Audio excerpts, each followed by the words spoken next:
Raadiyoonii Dirree Shaggar. Raadiyoonii Dirree Shaggar. Raadiyoonii Dirree Shaggar.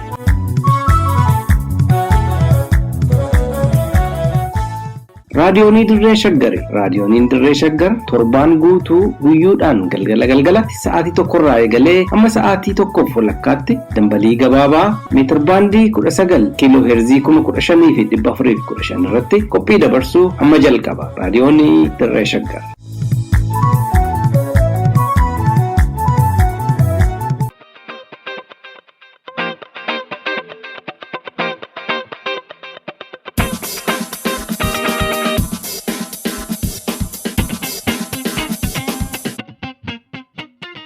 Yooyaa harka fuunee akka mul'atan dhaggeeffattoota keenya kabajamoo fulbaana 28 bara 2022 raadiyoonii Dirree Shaggar irraa oduu keenya roobii galgalaaf qabanne isin dhageechifnaa oduu waliin Angurmeechaa Gammachuutiin.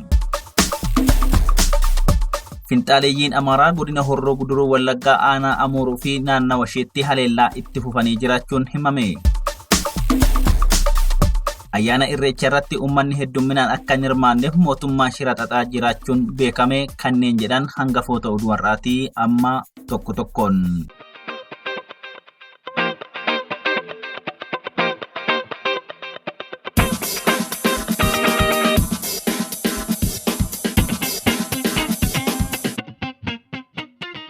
Gareen shororkeessitoota Faannoo fi Finxaaleeyyiin Amaaraa humna jabeeffachuun weerara qindaa'aa bifa haaraan godina Horroo Guduruu Wallaggaa aanaa Amooruutti taasisaniin naannawa magaalaa Oborraa marsanii qubachuun haleellaa namoota nagaa irratti wayita raawwachaa jiranitti bulchiinsi aanaa Amooruu magaalaa Oborraa gadhiisee baqachuun sodaa fi yaaddoon nageenyaa guddaan hawaasa magaalaa Oborraatti uumamee jiraachuu maddeen raadiyoonii Dirree Shaggaritti himan.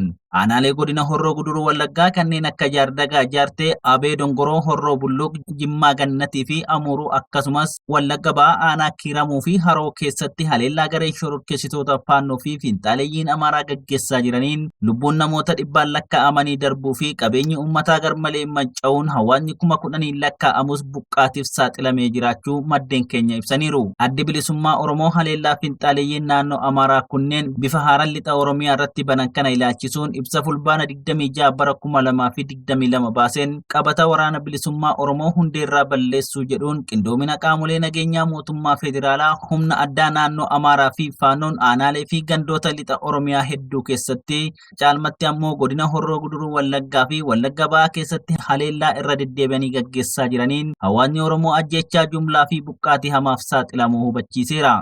Haleellaa Finxaaleeyyiin Amaaraa qindoominaan aanaalee godina Horroo Guduruu Wallaggaa kanneen akka Jaardagaa, Jaartee fi Amooruu bakkeewwan akka Qilxuu Ceekaa, Haroo Waloo, Tombee, Dangab, Haroo Guddinaa fi Daargee Kootichaa jedhamanitti raawwataniin namoota nagaa 100 ol ta'an haala suukaneessaadhaan ajjeesuu adda bilisummaa Oromoo beeksiseera. Haleellaa Finxaaleeyyiin Amaaraa godina Horroo Guduruu Wallaggaa keessatti raawwatanii walqabatee OMN ammoo ragaa waajjira hawaasummaa aanaa Amoorurraa argadhe jedhuun aanaa Amooruu keessatti qofa haleellaa Finxaaleeyyiin Amaaraa dhaqqabsiisanii lubbuun namoota 276 darbeera. Addi Bilisummaa Oromoo itti dabaluun ibsa baase keessatti godina Horroo Guduruu Wallaggaa aanaa Amooruu bakkeewwan akka Agamsaa, Migir, Sammoo, Wasitti, Luma'a, Jawaajaa, Jaboo Doobban, Cidhatti, Gobuu, Nyaaree, Makkannoo, Shookee fi Dangab Siiddaan keessatti garee Finxaaleeyyii Amaaraa kunneen gara jabina hamaa fi haala suukaneessaa ta'ee lammiilee nagaa ajjeesaniiru jedheera. Mootummaan Bilxiginnaa lammiilee nagaa meeshaa waraanaa hin qabne irratti hammeenya ulfaataa raawwachaa jiru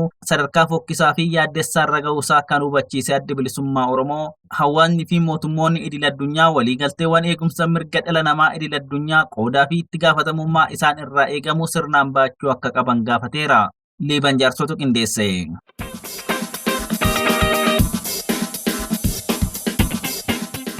Ayyaana Irreechaa baranaa irratti tarii mormiin ka'uu danda'a sodaa jedhuun hirmaannaa namootaa godinaalee fi aanaalerraa ayyaanicha irratti argaman xiqqeessuuf kaabinoonni sirna Bilxiginnaa shira xaxaa jiraachuun dhagahame. Maddeen keenya garaagaraa raadiyoonii Dirree Shaggariif odeessa qoodan akka agarsiisanitti kaabinoonni mootummaa Bilxiginnaa sadarkaa aanaa fi godinaarra jiran rakkoo uumamuu malu hambisuuf baay'ina hirmaattota ayyaanichaa xiqqeessuu qabna jechuun karaa waajjira aadaa fi turizimii fi qaamolee nageenyaa caasaalee fi dabballoota isaanii qofa galmeessuun waraqaa hayyama adeemsa ayyaana irreechatiif qopheessan namoota isaan heeyyamaniif qofa raabsuuf qophiitti jiru. Haaluma kanaan caasaaleen bilxiginnaa Oromiyaa sadarkaa oliirraa hanga gadiitti jiran shira kana milkeessuuf konkolaataa muraasa karaa waajjira aadaa fi turizimii qopheessuun haaluma duratti baraniin caasaa isaanii qofa galmeessanii hangi nuuf kenname guuteera jechuun hawaasni hedduminaan kabaja ayyaana irreecha irratti akka hin hirmaanneef keessumaa naannoo godinaalee fi aanaaletti shira hamaa xaxaa jiraachuu maddeen eeraniiru. Maddeen keenya iddoo garaagaraatti raadiyoon Dirree Shaggariif odeessa kennan akka jedhanitti namoonni godinaalee fi aanaaleerraa xalayaa waajjirri aadaa fi turizimii qopheesse hin qabne rakkoo isaan mudatuuf itti gaafatamummaa kan fudhatu isaanuma jechuun uummanni hedduminaan kabaja ayyaana irreecha irratti akka hin hirmaanneef shira xaxaa jiru. Dabalataanis namoota kabaja ayyaana irreecha irratti argamuuf dursanii gara magaalaa Finfinnee imalaa jiran maqaa sakatta'insa jedhuun keellawwan adda addaa irratti ugguruun ukkaamsanii hidhaatti guuraa jiraachuun ibsameera. Kana malees tikni mootummaa manneen uffata aadaa hojjetan irratti ramadamuun namoota mana uffataa qabanii fi qeerroowwan jajjaboo sababa uffata aadaa hojjechiifachuuf achitti argaman adamsanii mana hidhaatti guuraa akka jiran gabaasaa turreerra. Qaamoleen kunneen quuqamtoota amantiilee biroo fakkaatanii hordoftoonni amantii biraa kabaja ayyaana irreecha irratti akka hin argamneef shira xaxaa kan jiran yoo ta'u, adeemsi kunis ta'ee jedhamee uummata Oromoo aadaa, seenaa fi eenyummaa tokko qabu walitti buusuun bu'aa siyaasaa gidduutti buufachuuf yaadame akka ta'e hubachuun barbaachisaa ta'us maddeen raadiyoonii Dirree Shaggar hubachiisaniiru. Wabii Waaqotu qindeesse.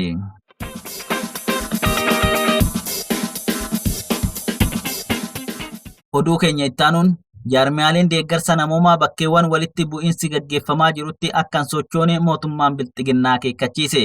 Mootummaan bilxiginnaa Oromiyaa keessatti lola waraana bilisummaa Oromoo waliin gaggeessaa jiruun hawaasni Oromoo kumaatamaan lakkaa'amu ajjeefamuu maddiitti kan kuma dhibbaan lakkaa'amu immoo qe'ee fi qabeenya isaarraa wayita buqqaanitti haaluma wal fakkaatuun lolli kaaba biyyattiitti itti fufuun wayita gaggeeffamaa jirutti mootummaan bilxiginnaa jaarmiyaaleen deeggarsa namoomaa gargaarsa irratti bobba'an gara bakkeewwan walitti bu'iinsi gaggeeffamaa jiru kanaatti akka sochoone akeekkachiiseera.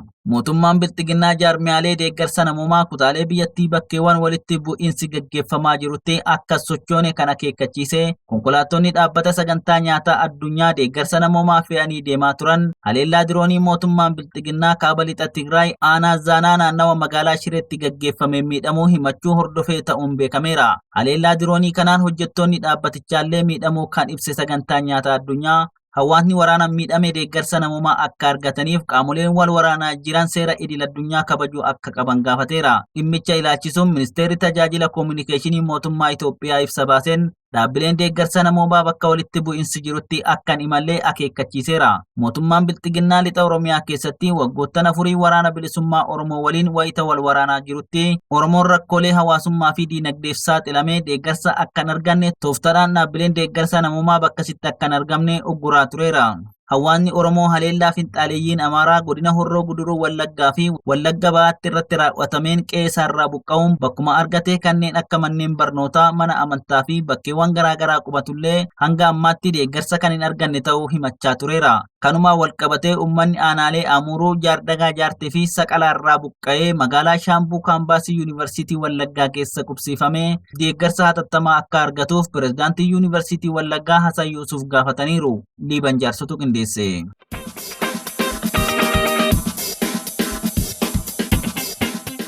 Oduu keenya xumuraatiin waraanni bilisummaa Oromoo zoonii lixaa aanaa Ganjiitti waraana mootummaa haleeluun ibsame.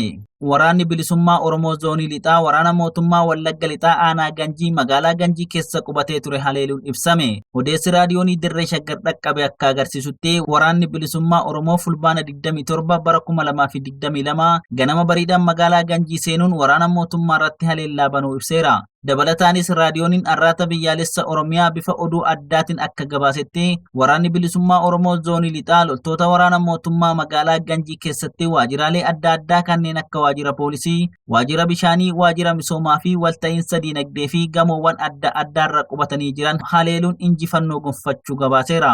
Maddi keenya bakka irraa akka mirkaneessanitti magaalaa Ganjii kan magaalaa guddoo aanaa Ganjii taate dabalatee yeroo ammaa gandoonni baadiyyaa fi magaalaa aanichaa hundi to'annoo waraana bilisummaa Oromoo jalatti argamu. Waraanni mootummaa magaalicha keessa qubatee ture hedduun ajjeefamee kaan madaa'ee muraasni yeroo booji'amu kanneen guyyaan du'a isaanii hin geenye immoo guutummaatti dheessanii aanaa Ganjii Ganjii fi magaalaa guddoo aanichaa keessaa duguugamanii bahutu himame. Kana malees hidhamtoonni siyaasaa fi namoonni nagaan badii tokko malee waraana bilisummaa Oromoo deeggartu jechuun hidhamanii mana hidhaa aanichaa keessa turan guutummaatti gallakkifamanii hawaasa isaaniitti dabalamuun beekameera. Akka maddeen keenya ibsanitti tarkaanfii waraanni bilisummaa Oromoo zoonii lixaa magaalaa Ganjiitti fudhate kanaan waraanni mootummaa hedduun ajjeefamanii kaan immoo madaa'uun kanneen lakkoofsi isaanii 25 ta'an ammoo hidhannoo guutuu waliin booji'amuun ibsameera. Dabalataanis meeshaalee waraanaa AKM 100 ol, rasaasa kilaashii fi BKM 8,000, boombii harkaa dabalatee uffattoota waraanaa hedduu waajjiraalee isaanii keessaa booji'uun illee beekameera.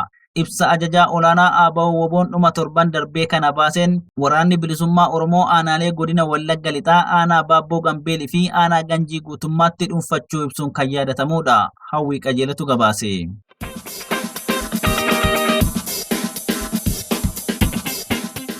Egaa dhaggeeffattoota keenya kabajamoo oduu namaaf qabanne kanuma sagantaa keenya ittaan waliin turtii dansaa qabaadha.